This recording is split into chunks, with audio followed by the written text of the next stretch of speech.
യേശുക്രിസ്തുവിനെ കണ്ട് നിങ്ങളുടെ ഒരാളും കൊല്ലപ്പെടാതെ മലനാടാകെ പിടിച്ചടക്കാൻ ഉതകുന്ന ഒരു മാർഗം കാണിച്ചു.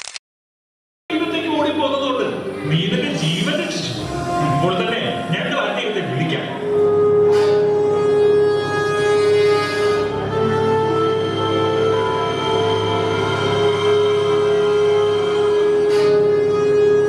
സ്ത്രീ ധൈര്യമായിരിക്കുക. ലോകാധിപതിയായ ഞാൻ ഉപദ്രവിച്ചിട്ടില്ല. മലനാട്ടിൽ വസിക്കുന്ന നിന്റെ ജനം എന്നെ അവഹേളിച്ചില്ലായിരുന്നെങ്കിൽ ഞാൻ ഒരിക്കലും അവരുടെ നേരെ കുന്തമുയർത്തുകയില്ല. നീ അവരെ വിട്ട് ഞങ്ങളുടെ അടുത്തേക്ക് ഓടിപ്പോകുന്നത് എന്തിനെന്ന് പറയുക. സർവ്വലോകത്തിന്റെയും രാജാവായ നബൂഖദ്നേസർ വാഴുന്നു. അവനാണല്ലോ സർവ്വ സൃഷ്ടികളെയും നയിക്കുന്നതിന് നിന്നെ നിയോഗിച്ചിട്ടുള്ളത്. നീ മൂലം മനുഷ്യർ അവനെ സ്നേഹിക്കുന്നു. നിന്റെ ജ്ഞാനത്തെയും സാമർത്ഥ്യത്തെയും കുറിച്ച് ഞങ്ങൾ കേട്ടിരിക്കുന്നു.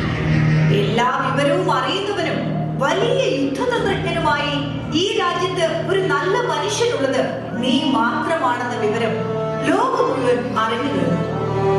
അതിനാൽ ലോകത്ത് മുഴുവൻ കേൾക്കുന്നവരെ എല്ലാം ആശ്ചര്യപ്പെടുത്തുന്ന കാര്യങ്ങൾ നിന്നോടൊത്ത് നിർവഹിക്കാൻ ദൈവം എന്നെ അയച്ചിരിക്കുന്നു.